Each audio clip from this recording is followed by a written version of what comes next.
ਬੱਚਿਓ, ਆਪਾਂ ਲੈਸਨ ਤੀਸਰੇ ਦੇ ਪਾਰਟ ਪਹਿਲੇ ਵਿੱਚ ਪੜ੍ਹ ਚੁੱਕੇ ਹਾਂ ਕਿ ਜੇਕਰ ਬੱਚਿਆਂ ਨੂੰ ਠੀਕ ਭੋਜਨ ਨਾ ਮਿਲੇ, ਉਹਨਾਂ ਨੂੰ ਸਰੀਰਕ ਢਾਂਚੇ ਸੰਬੰਧੀ ਚੰਗੀਆਂ ਆਦਤਾਂ ਦਾ ਗਿਆਨ ਨਾ ਕਰਵਾਇਆ ਜਾਵੇ ਤਾਂ ਉਹਨਾਂ ਦੇ ਕੁਝ ਪੱਠੇ ਢਿੱਲੇ ਹੋ ਕੇ ਲੰਮੇ ਹੋ ਜਾਂਦੇ ਹਨ ਅਤੇ ਕੁਝ ਪੱਠੇ ਜੋ ਹਨ ਸੁੰਗੜ ਕੇ ਛੋਟੇ ਹੋ ਜਾਂਦੇ ਹਨ। ਜਾਂ ਫਿਰ ਬੱਚਿਆਂ ਨੂੰ ਜੇਕਰ ਬੈਠਣ, ਉੱਠਣ, ਖੜ੍ਹੇ ਹੋਣ, ਪੜ੍ਹਨ ਜਾਂ ਸਹੀ ਕਸਰਤ ਕਰਨ ਦਾ ਸਹੀ ਗਿਆਨ ਨਾ ਕਰਵਾਇਆ ਜਾਵੇ ਤਾਂ ਉਹਨਾਂ ਦੇ ਸਰੀਰਕ ਢਾਂਚੇ ਵਿੱਚ ਕੁਝ ਤਬਦੀਲੀਆਂ ਆ ਜਾਂਦੀਆਂ ਹਨ, ਜੋ ਉਹਨਾਂ ਨੂੰ ਆਪਾਂ ਕੁਰੂਪੀਆਂ ਕਹਿ ਸਕਦੇ ਹਾਂ। ਇਹ ਸਰੀਰਕ ਢਾਂਚੇ ਅਤੇ ਇਸ ਦੀਆਂ ਜੋ ਕੁਰੂਪੀਆਂ ਨੇ ਉਹ ਹੌਲੀ ਹੌਲੀ ਉਸਦੇ ਸਰੀਰ ਨੂੰ ਬਹੁਤ ਨੁਕਸਾਨ ਕਰਦੀਆਂ ਹਨ, ਜੋ ਕਿ ਪੱਕ ਕੇ ਸਰੀਰ ਨੂੰ ਕਿਸੇ ਇੱਕ ਸਾਈਡ 'ਤੇ ਵਿੰਗਾ ਟੇਢਾ ਕਰ ਸਕਦੀਆਂ ਹਨ। ਆਪਾਂ ਇਹਨਾਂ ਨੂੰ ਕੁਰੂਪੀਆਂ ਬੋਲਦੇ ਹਾਂ। ਆਓ ਇਹਨਾਂ ਕੁਰੂਪੀਆਂ ਬਾਰੇ ਜਾਣਕਾਰੀ ਪ੍ਰਾਪਤ ਕਰੀਏ। ਸਭ ਤੋਂ ਪਹਿਲਾਂ ਆਪਾਂ ਕਹਿ ਸਕਦੇ ਹਾਂ ਕਿ ਜਿਹੜੀ ਕੁਰੂਪੀ ਹੈ ਉਹ ਹੁੰਦਾ ਹੈ ਕੁੱਬ ਪੈਣਾ। ਦੂਸਰਾ ਬੱਚਿਓ ਕੁਰੂਪੀ ਆਉਂਦੀ ਹੈ ਲੱਕ ਦਾ ਅੱਗੇ ਨੂੰ ਨਿਕਲ ਜਾਣਾ। ਤੀਸਰੀ ਰੀੜ੍ਹ ਦੀ ਹੱਡੀ ਦਾ ਵਿੰਗਾ ਹੋ ਜਾਣਾ। ਫਿਰ ਚੌਥੀ ਆਉਂਦੀ ਹੈ ਗੋਡੇ ਭਿੜਨੇ ਸ਼ੁਰੂ ਹੋ ਜਾਂਦੇ ਹਨ।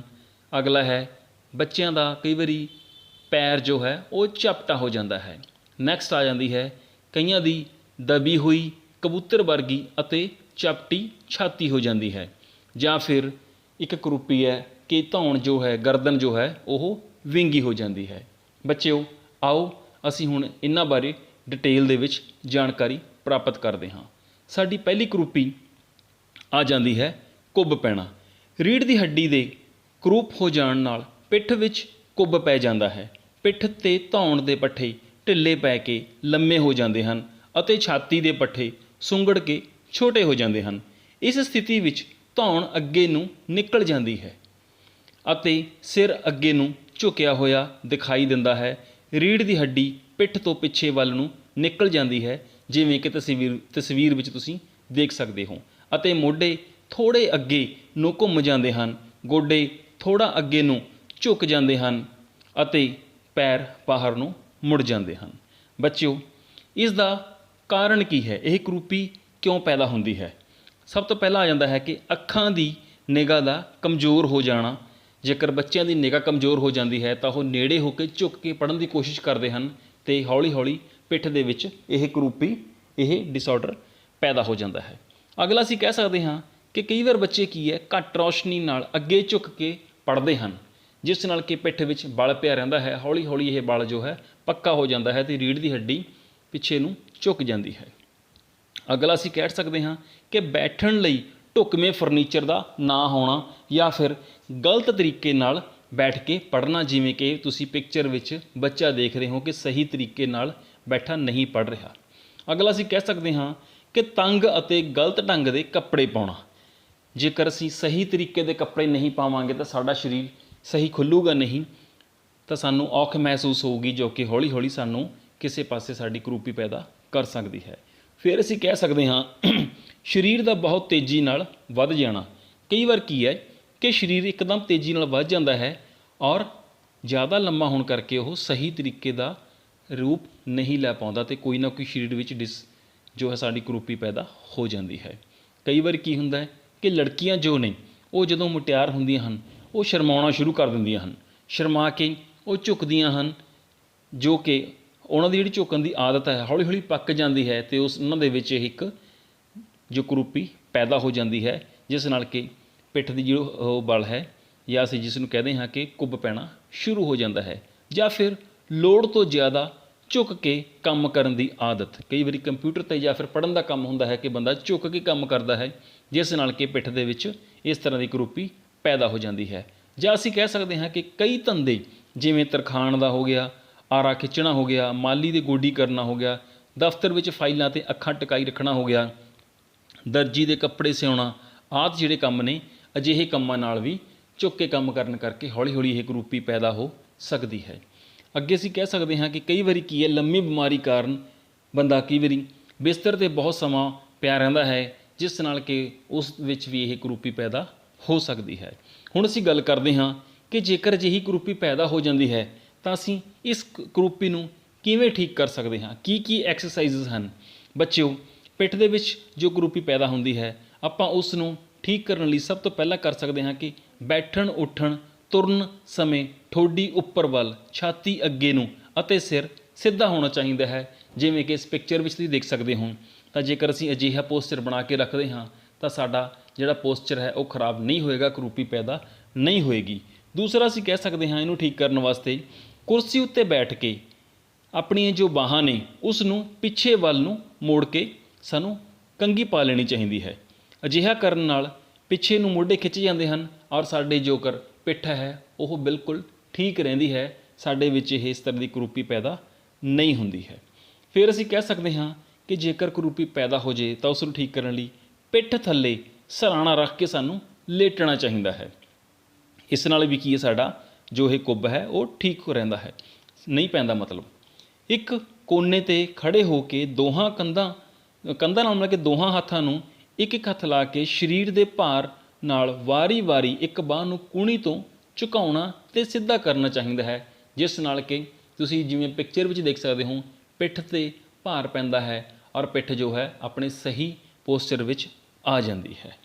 ਫਿਰ ਅਸੀਂ ਗੱਲ ਕਰ ਸਕਦੇ ਹਾਂ ਪੇਟ ਦੇ ਭਾਰ ਲੇਟ ਕੇ ਹੱਥ ਉੱਤੇ ਭਾਰ ਦੇ ਕੇ ਸਿਰ ਅਤੇ ਧੜ ਨੂੰ ਅਗਲੇ ਭਾਗ ਨੂੰ ਉੱਪਰ ਵੱਲ ਨੂੰ ਚੁੱਕਣਾ, ਜਿਵੇਂ ਕਿ ਤਸਵੀਰ ਵਿੱਚ ਹੈ। ਇਸ ਤਰ੍ਹਾਂ ਦਾ ਆਸਨ ਕਰਕੇ ਵੀ ਅਸੀਂ ਆਪਣੀ ਪਿੱਠ ਦੀ ਜੋ ਆਰਡਰ ਹੈ ਉਸ ਨੂੰ ਸਹੀ ਤਰੀਕੇ ਵਿੱਚ ਲਿਆ ਸਕਦੇ ਹਾਂ। ਜਾਂ ਫਿਰ ਸਭ ਤੋਂ ਜੋ ਜ਼ਰੂਰੀ ਹੈ ਉਹ ਹਨ ਹਰ ਰੋਜ਼ ਕਸਰਤਾਂ ਕਰਨੀਆਂ, ਲੰਮੇ ਸਾਹ ਲੈਣੇ। ਜੇਕਰ ਅਸੀਂ ਡੇਲੀ ਰੂਟੀਨ ਵਿੱਚ ਸਹੀ ਕਸਰਤਾਂ ਕਰਦੇ ਰਹਾਂਗੇ ਤਾਂ ਸਾਨੂੰ ਇਸ ਤਰ੍ਹਾਂ ਦੀ ਜਿਹੜੀ ਕੁੱਬ ਦੀ ਪ੍ਰੋਬਲਮ ਹੈ ਉਹ ਨਹੀਂ ਆਵੇਗੀ। ਜਾਂ ਫਿਰ ਅਸੀਂ ਕਸਰਤਾਂ ਦੇ ਵਿੱਚ ਹੀ ਡੰਡ ਵਗੈਰਾ ਤੈਰਨਾ ਜਾਂ ਫਿਰ ਛਾਤੀ ਦੀਆਂ ਹੋਰ ਜੋ ਕਸਰਤਾਂ ਨੇ ਉਹਨਾਂ ਨੂੰ ਕਰਕੇ ਵੀ ਆਪਣਾ ਜੋ ਇਹ ਡਿਸਫੋਰਮਿਟੀਜ਼ ਨੇ ਜਾਂ ਜੇ ਕੁਰੂਪੀਆਂ ਨੇ ਉਹਨਾਂ ਤੋਂ ਅਸੀਂ ਬਚ ਸਕਦੇ ਹਾਂ। ਬੱਚਿਓ, ਇਸ ਤੋਂ ਬਾਅਦ ਸਾਡੀ ਅਗਲੀ ਕੁਰੂਪੀ ਆਉਂਦੀ ਹੈ ਲੱਕ ਦਾ ਅੱਗੇ ਨਿਕਲ ਜਾਣਾ। ਇਸ ਦਾ ਕੀ ਹੈ? ਇਸ ਸਥਿਤੀ ਵਿੱਚ ਲੱਕ ਦੇ ਪੱਠੇ ਸੁੰਗੜ ਕੇ ਛੋਟੇ ਹੋ ਜਾਂਦੇ ਹਨ ਅਤੇ ਪੇਟ ਦੇ ਪੱਠੇ ਢਿੱਲੇ ਪੈ ਕੇ ਲੰਮੇ ਹੋ ਜਾਂਦੇ ਹਨ। ਰੀੜ੍ਹ ਦੀ ਹੱਡੀ ਦਾ ਹੇਠਲਾ ਮੋੜ ਜ਼ਿਆਦਾ ਅੱਗੇ ਨੂੰ ਹੋ ਜਾਣ 'ਤੇ ਪੇਟ ਵੀ ਅੱਗੇ ਵੱਲ ਨਿਕਲ ਆਉਂਦਾ ਹੈ। ਇਸ ਨਾਲ ਸਾਹ ਲੈਣ ਦੀ ਕਿਰਿਆ ਵਿੱਚ ਤਬਦੀਲੀ ਆ ਜਾਂਦੀ ਹੈ। ਸੋ ਬੱਚਿਓ, ਇਹਦਾ ਕਾਰਨ ਕੀ ਹੈ ਕਿ ਇਹ ਜੋ ਲੱਕ ਅੱਗੇ ਨੂੰ ਨਿਕਲ ਜਾਂਦਾ ਹੈ ਕਿਉਂ ਹੋ ਜਾਂਦਾ ਹੈ? ਸਭ ਤੋਂ ਪਹਿਲਾ ਕਾਰਨ ਹੈ ਕਿ ਛੋਟੇ ਬੱਚਿਆਂ ਦਾ ਪੇਟ ਨੂੰ ਅੱਗੇ ਕੱਢ ਕੇ ਤੁਰਨ ਦੀ ਆਦਤ। ਕਈ ਵਾਰ ਜੋ ਬੱਚੇ ਹਨ ਉਹ ਪੇਟ ਨੂੰ ਅੱਗੇ ਕਰਕੇ ਤੁਰਦੇ ਹਨ, ਜਿਸ ਕਰਕੇ ਕਿ ਇਹ ਜੋ ਹੈ ਉਹਨਾਂ ਦੇ ਸਰੀਰ ਵਿੱਚ ਲੱਕ ਅੱਗੇ ਨੂੰ ਨਿਕਲ ਜਾਂਦਾ ਹੈ, ਡਿਸਫੋਰਮਿਟੀਜ਼ ਪੈਦਾ ਹੋ ਜਾਂਦੀ ਹੈ। ਫਿਰ ਅਸੀਂ ਕਹਿ ਸਕਦੇ ਹਾਂ ਕਿ ਛੋਟੀ ਉਮਰ ਵਿੱਚ ਬੱਚਿਆਂ ਨੂੰ ਚੰਗਾ ਭੋਜਨ ਨਾ ਮਿਲਣਾ। ਜੇਕਰ ਚੰਗਾ ਭੋਜਨ, ਤੰਦਰੁਸਤ ਬੈਲੈਂਸ ਡਾਈਟ ਬੱਚਿਆਂ ਨੂੰ ਨਹੀਂ ਮਿਲੇਗੀ ਤਾਂ ਉਹਨਾਂ ਦੇ ਸਰੀਰ ਵਿੱਚ ਇਹੋ ਜਿਹੀ ਕੁਰੂਪੀ ਹੈ ਉਹ ਪੈਦਾ ਹੋਣ ਦੀ ਸੰਭਾਵਨਾ ਵੱਧ ਜਾਂਦੀ ਹੈ। ਔਰ ਕੀ ਹੈ, ਕਈ ਵਾਰ ਬੱਚੇ ਆਲਸ ਕਰਕੇ ਘਰੇ ਬੈਠੇ ਰਹਿੰਦੇ ਹਨ ਔਰ ਕਸਰਤ ਵਗੈਰਾ ਨਹੀਂ ਕਰਦੇ। ਕਸਰਤ ਵਗੈਰਾ ਨਾ ਕਰਨ ਕਾਰਨ ਵੀ ਅਜਿਹੀਆਂ ਕੁਰੂਪੀਆਂ ਪੈਦਾ ਹੋ ਜਾਂਦੀਆਂ ਹਨ। ਜਾਂ ਫਿਰ ਕੀ ਹੈ, ਲੋੜ ਤੋਂ ਜ਼ਿਆਦਾ ਖਾਣਾ, ਸਾਰਾ ਦਿਨ ਘਰੇ ਬੈਠੇ ਲਗਾਤਾਰ ਖਾਂਦੇ ਰਹਿਣਾ, ਲੋੜ ਤੋਂ ਜ਼ਿਆਦਾ ਖਾਂਦੇ ਰਹਿਣਾ ਔਰ ਜੰਕ ਫੂਡ ਖਾਣ ਨਾਲ ਵੀ ਕੀ ਹੈ, ਅਜਿਹੀਆਂ ਕੁਰੂਪੀਆਂ ਜੋ ਨੇ ਸਰੀਰ ਦੇ ਵਿੱਚ ਪੈਦਾ ਹੋ ਜਾਂਦੀਆਂ ਹਨ। ਹੁਣ ਅਸੀਂ ਗੱਲ ਕਰਦੇ ਹਾਂ ਕਿ ਜੇਕਰ ਅਜਿਹੀ ਕੁਰੂਪੀ ਕਿਸੇ ਕਾਰਨ ਪੈਦਾ ਹੋ ਵੀ ਗਈ ਤਾਂ ਅਸੀਂ ਇਸ ਨੂੰ ਕਿਵੇਂ ਠੀਕ ਕਰ ਸਕਦੇ ਹਾਂ। ਲੱਕ ਠੀਕ ਰੱਖਣ ਲਈ ਸਾਨੂੰ ਕੀ ਐਕਸਰਸਾਈਜ਼ਸ ਕਰਨੀ ਚਾਹੀਦੀਆਂ ਹਨ। ਬੱਚਿਓ, ਸਭ ਤੋਂ ਪਹਿਲਾਂ ਹੈ ਕਿ ਖੜ੍ਹੇ ਹੋ ਕੇ ਧੜ ਨੂੰ ਅੱਗੇ ਝੁਕਾਉਣਾ ਅਤੇ ਸਿੱਧਾ ਕਰਨਾ ਚਾਹੀਦਾ ਹੈ, ਜਿਵੇਂ ਕਿ ਤੁਸੀਂ ਇਸ ਤਸਵੀਰ ਵਿੱਚ ਵੀ ਦੇਖ ਸਕਦੇ ਹੋ। ਅਜਿਹਾ ਕਰਨ ਨਾਲ ਜੋ ਹੈ ਲੱਕ ਸੰਬੰਧੀ ਜੋ ਕੁਰੂਪੀ ਪੈਦਾ ਹੋ ਰਹੀ ਹੈ ਜਾਂ ਹੋ ਗਈ ਹੈ ਉਹ ਠੀਕ ਹੋ ਸਕਦੀ ਹੈ। ਦੂਸਰਾ ਅਸੀਂ ਕਹਿ ਸਕਦੇ ਹਾਂ ਕਿ ਪਿੱਠ ਭਾਰ ਲੇਟ ਕੇ ਬੈਠਣਾ ਅਤੇ ਫਿਰ ਲੇਟ ਜਾਣਾ।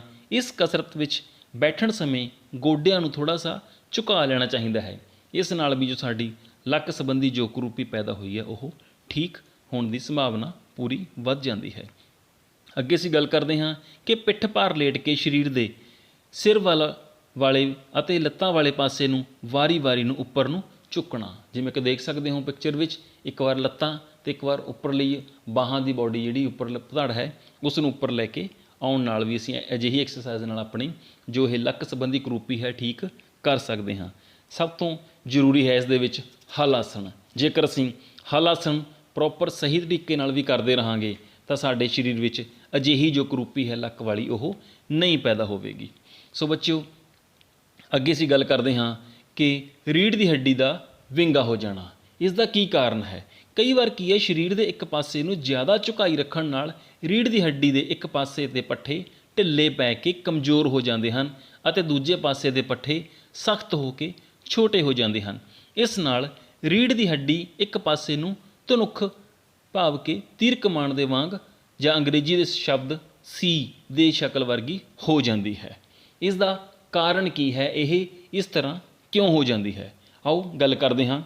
ਕਾਰਨ ਹੈ ਬੱਚਿਓ, ਸਭ ਤੋਂ ਪਹਿਲਾਂ ਰੀੜ੍ਹ ਦੀ ਹੱਡੀ ਦੇ ਵਿੰਗ ਦੇ ਸਭ ਤੋਂ ਵੱਡਾ ਕਾਰਨ ਹੈ ਕਿ ਬਹੁਤ ਸਾਰੀਆਂ ਸਥਿਤੀਆਂ ਵਿੱਚ ਰੀੜ੍ਹ ਦੀ ਹੱਡੀ ਖੱਬੇ ਪਾਸੇ ਨੂੰ ਜ਼ਿਆਦਾ ਵਿੰਗੀ ਹੁੰਦੀ ਹੈ। ਆਮ ਕਰਕੇ ਤੁਸੀਂ ਜਿਵੇਂ ਤਸਵੀਰ ਵਿੱਚ ਵੀ ਦੇਖ ਸਕਦੇ ਹੋ। ਇਸ ਦਾ ਕਾਰਨ ਇਹ ਹੈ ਕਿ ਬਹੁਤ ਸਾਰੇ ਲੋਕ ਜੋ ਹੈ ਸੱਜੇ ਹੱਥ ਨਾਲ ਹੀ ਕੰਮ ਕਰਦੇ ਹਨ। ਇਸ ਨਾਲ ਉਹ ਸੱਜੇ ਪਾਸੇ ਨੂੰ ਹੀ ਸਰੀਰ ਝੁਕਾਈ ਰੱਖਦੇ ਹਨ ਅਤੇ ਖੱਬੀ ਬਾਂਹ ਆਮ ਤੌਰ 'ਤੇ ਉੱਪਰ ਨੂੰ ਚੁੱਕੀ ਰੱਖਦੇ ਹਨ, ਜਿਸ ਕਰਕੇ ਕਿ ਰੀੜ੍ਹ ਦੀ ਹੱਡੀ ਸੱਜੇ ਪਾਸੇ ਨੂੰ ਥੋੜ੍ਹੀ ਵਿੰਗੀ ਹੋ ਜਾਂਦੀ ਹੈ। ਭਾਵ ਕਿ ਸਾਡੇ ਜੋ ਸਰੀਰ ਦਾ ਪੋਸਚਰ ਹੈ, ਅਸੀਂ ਉਸ ਨੂੰ ਸਹੀ ਤਰੀਕੇ ਨਾਲ ਨਹੀਂ ਰੱਖਦੇ ਔਰ ਸਾਡੇ ਅੰਦਰ ਇਹ ਕਰੂਪੀ ਪੈਦਾ ਹੋ ਜਾਂਦੀ ਹੈ। ਦੂਸਰਾ, ਅਸੀਂ ਕਹਿ ਸਕਦੇ ਹਾਂ ਕਿ ਹਰ ਰੋਜ਼ ਇੱਕ ਹੱਥ ਨਾਲ ਪਾਣੀ ਦੀ ਭਰੀ ਬਾਲਟੀ ਚੁੱਕਣ ਨਾਲ ਵੀ ਰੀੜ੍ਹ ਦੀ ਹੱਡੀ ਦੂਜੇ ਪਾਸੇ ਨੂੰ ਵਿੰਗੀ ਹੋ ਜਾਂਦੀ ਹੈ। ਭਾਵ ਕਿ ਇੱਕ ਪਾਸੇ ਭਾਰ ਪਿਆ ਰਹਿੰਦਾ ਹੈ ਔਰ ਅਸੀਂ ਇੱਕ ਪਾਸੇ ਝੁਕਦੇ ਰਹਿੰਦੇ ਹਾਂ ਔਰ ਸਾਡੇ ਵਿੱਚ ਇਹ ਕਰੂਪੀ ਪੈਦਾ ਹੋ ਸਕਦੀ ਹੈ। ਅੱਗੇ ਗੱਲ ਕਰਦੇ ਹਾਂ ਕਿ ਆਮ ਕਰਕੇ ਜੋ ਹੈ ਬੱਚੇ ਜਾਂ ਮਾਤਾਵਾਂ ਜੋ ਨੇ ਉਹ ਆਪਣੇ ਬੱਚੇ ਨੂੰ ਇੱਕ ਬੱਖੀ ਕੁੱਛੜ ਜੋ ਬੱਚਾ ਚੁੱਕੀ ਰੱਖਦੇ ਹਨ, ਇੱਕ ਸਾਈਡ 'ਤੇ ਬੱਚਾ ਚੁੱਕ ਕੇ ਰੱਖਦੀਆਂ ਹਨ, ਜਿਸ ਨਾਲ ਕਿ ਕੀ ਹੈ, ਇੱਕ ਪਾਸੇ ਬਾਲਟੀ ਵਾਲੇ ਤਰੀਕੇ ਵਾਂਗੂ ਹੀ ਭਾਰ ਪੈਂਦਾ ਰਹਿੰਦਾ ਹੈ ਔਰ ਜਿਹੜੀ ਰੀੜ੍ਹ ਦੀ ਹੱਡੀ ਇੱਕ ਸਾਈਡ ਨੂੰ ਝੁਕ ਜਾਂਦੀ ਹੈ ਔਰ ਇਹ ਜਿਹੜੀ ਕਰੂਪੀ ਹੈ ਉਹ ਪੈਦਾ ਹੋ ਜਾਂਦੀ ਹੈ। ਜਾਂ ਫਿਰ ਅਸੀਂ ਗਲਤ ਕਰਦੇ ਹਾਂ ਕਿ ਗਲਤ ਢੰਗ ਨਾਲ ਜਾਂ ਟੇਢੇ ਮੇਢੇ ਬੈਠ ਕੇ ਪੜ੍ਹਨ ਨਾਲ ਵੀ ਇਹ ਜਿਹੜਾ ਹੈ ਨੁਕਸ ਉਹ ਸਰੀਰ ਵਿੱਚ ਪੈਦਾ ਹੋ ਜਾਂਦਾ ਹੈ। ਬੱਚਿਓ, ਅਸੀਂ ਗੱਲ ਕਰਦੇ ਹਾਂ ਕਿ ਜੇਕਰ ਕਿਸੇ ਕਾਰਨ ਇਹ ਨੁਕਸ ਪੈਦਾ ਹੋ ਗਿਆ ਤਾਂ ਅਸੀਂ ਹੁਣ ਇਸ ਨੂੰ ਠੀਕ ਕਿਵੇਂ ਕਰ ਸਕਦੇ ਹਾਂ? ਕੀ ਤਰੀਕਾ ਹੈ ਜਿਸ ਨਾਲ ਕਿ ਇਸ ਨੂੰ ਠੀਕ ਕਰ ਸਕਦੇ ਹਾਂ? ਜਾਂ ਫਿਰ ਕਈ ਵਾਰ ਕਾਰਨ ਹੋ ਸਕਦਾ ਕਿ ਲੱਤ ਤੋਂ ਹੀਣੇ ਵਿਅਕਤੀ ਵੀ ਨੇ ਜੋ ਜਿਨ੍ਹਾਂ ਦੀ ਇੱਕ ਸਾਈਡ 'ਤੇ ਇੱਕ ਲੱਤ ਹੈ, ਤਾਂ ਉਹਨਾਂ ਨੂੰ ਵੀ ਕੀ ਹੈ, ਆਪਣੇ ਇੱਕ ਸਾਈਡ 'ਤੇ ਜਿਹੜਾ ਭਾਰ ਹੈ ਉਹ ਜ਼ਿਆਦਾ ਚੱਕਣਾ ਪੈਂਦਾ ਹੈ। ਕਿਸੇ ਤਰੀਕੇ ਨਾਲ ਇੱਕ ਲੱਤ ਨਾਲ ਕੰਮ ਕਰਨਾ ਪੈਂਦਾ ਹੈ, ਦੂਸਰੀ ਸਾਈਡ 'ਤੇ ਖਿੱਚ ਜ਼ਿਆਦਾ ਪੈਂਦੀ ਹੈ ਅਤੇ ਇਹ ਕਰੂਪੀ ਪੈਦਾ ਹੋ ਜਾਂਦੀ ਹੈ। ਹੁਣ ਅਸੀਂ ਗੱਲ ਕਰਦੇ ਹਾਂ ਕਸਰਤਾਂ ਦੀ ਕਿ ਕੀ ਕਸਰਤ ਕਰੀਏ ਤਾਂ ਜੋ ਇਹ ਕਰੂਪੀ ਪੈਦਾ ਨਾ ਹੋਵੇ ਜਾਂ ਜੇ ਪੈਦਾ ਹੋ ਗਈ ਤਾਂ ਉਹ ਜਲਦੀ ਠੀਕ ਹੋ ਜੇ। ਰੀੜ੍ਹ ਦੀ ਹੱਡੀ ਦੇ ਟੇਢੇਪਣ ਨੂੰ ਦੂਰ ਕਰਨ ਦੇ ਅਸੀਂ ਸਭ ਤੋਂ ਪਹਿਲਾਂ ਕੀ ਕਰ ਸਕਦੇ ਹਾਂ ਕਿ ਜੋ ਆਪਣੀ ਧੜ ਨੂੰ, ਜੋ ਆਪਣੀ ਗਰਦਨ ਹੈ, ਉਸ ਨੂੰ ਅੱਗੇ ਪਿੱਛੇ ਉੱਪਰ ਨੀਚੇ ਸਾਈਡਾਂ 'ਤੇ ਜਿਵੇਂ ਤਸਵੀਰ ਵਿੱਚ ਦੇਖ ਸਕਦੇ ਹੋ ਸਾਰੇ ਪਾਸੇ ਸਾਨੂੰ ਘੁਮਾਉਣਾ ਚਾਹੀਦਾ ਹੈ ਤਾਂ ਕਿ ਜਿਹੜੀ ਅਜਿਹੀ ਕਰੂਪੀ ਹੈ ਉਹ ਪੈਦਾ ਹੀ ਨਾ ਹੋਵੇ। ਰੀੜ੍ਹ ਦੀ ਹੱਡੀ ਜੋ ਹੈ ਉਹ ਸਾਡੀ ਸਹੀ ਰਹੇ, ਧੜ ਨੂੰ ਸਹੀ ਤਰੀਕੇ ਨਾਲ ਸਾਰੇ ਪਾਸੇ ਘੁਮਾਉਣਾ ਚਾਹੀਦਾ ਹੈ। ਅੱਗੇ ਅਸੀਂ ਗੱਲ ਕਰਾਂਗੇ ਕਿ ਬੀਮ ਜਾਂ ਜੋ ਬਾਰ ਹੁੰਦੀ ਹੈ ਲਮਕਣ ਵਾਲੀ, ਘਰਾਂ ਵਿੱਚ ਕੋਈ ਵੀ ਤਰੀਕਾ ਹੋ ਸਕਦਾ ਲਮਕਣ ਦਾ, ਉਸ ਤਰੀਕੇ ਨਾਲ ਲਟਕ ਕੇ ਅਜਿਹੀ ਕਸਰਤਾਂ ਕਰਨੀ ਚਾਹੀਦੀਆਂ ਹਨ ਜਿਨ੍ਹਾਂ ਨਾਲ ਰੀੜ੍ਹ ਦੀ ਹੱਡੀ ਦਾ ਜੋ ਬਲ ਹੈ ਉਹ ਸਿੱਧਾ ਹੋਵੇ, ਭਾਵ ਕਿ ਬਲ ਪੈਦਾ ਹੀ ਨਾ ਹੋਵੇ। ਜੇ ਪੈਦਾ ਹੋ ਗਿਆ ਤਾਂ ਅਸੀਂ ਇਸ ਨੂੰ ਐਕਸਰਸਾਈਜ਼ ਕਰਕੇ ਠੀਕ ਕਰ ਸਕਦੇ ਹਾਂ। ਜਾਂ ਫਿਰ ਕੀ ਹੈ, ਪਾਣੀ ਦੀ ਜੋ ਬਾਲਟੀ ਹੈ, ਭਰੀ ਬਾਲਟੀ ਵਾਰੋ ਵਾਰੀ ਸੱਜੇ ਖੱਬੇ ਹੱਥਾਂ ਨਾਲ ਚੁੱਕਣੀ ਜਾਂ ਫਿਰ ਦੋਨੋਂ ਹੱਥਾਂ ਦੇ ਵਿੱਚ ਬਰਾਬਰ ਭਾਰ ਲੈ ਕੇ ਚੱਲਣਾ ਤਾਂ ਕਿ ਇੱਕ ਸਾਈਡ 'ਤੇ ਝੁਕਾਓ ਜ਼ਿਆਦਾ ਪੈਦਾ ਨਾ ਹੋਵੇ ਔਰ ਸਾਡਾ ਜੋ ਸਰੀਰ ਹੈ ਉਹ ਠੀਕ ਤਰੀਕੇ ਨਾਲ ਇਹੋ ਜਿਹੀ ਕਰੂਪੀ ਦੇ ਵਿੱਚ ਨਾ ਆਵੇ। ਅੱਗੇ ਗੱਲ ਕਰਦੇ ਹਾਂ ਕਿ ਪੱਠਿਆਂ ਨੂੰ ਲਚਕਦਾਰ ਕਰਨ ਲਈ ਸਾਰੇ ਸਰੀਰ ਦੀਆਂ ਆਮ ਕਸਰਤਾਂ ਸਾਨੂੰ ਕਰਨੀਆਂ ਚਾਹੀਦੀਆਂ ਹਨ। ਇਹ ਨਹੀਂ ਹੈ ਕਿ ਇੱਕੋ ਤਰ੍ਹਾਂ ਦੀ ਕਸਰਤਾਂ, ਹਰ ਤਰੀਕੇ ਦੀ ਜੋ ਕਸਰਤ ਹੈ ਸਾਨੂੰ ਉਹ ਕਰਨੀ ਚਾਹੀਦੀ ਹੈ ਤਾਂ ਕਿ ਸਾਡਾ ਜੋ ਸਰੀਰ ਹੈ ਉਹ ਸਹੀ ਤਰੀਕੇ ਨਾਲ ਤੰਦਰੁਸਤ ਬਣਿਆ ਰਹੇ।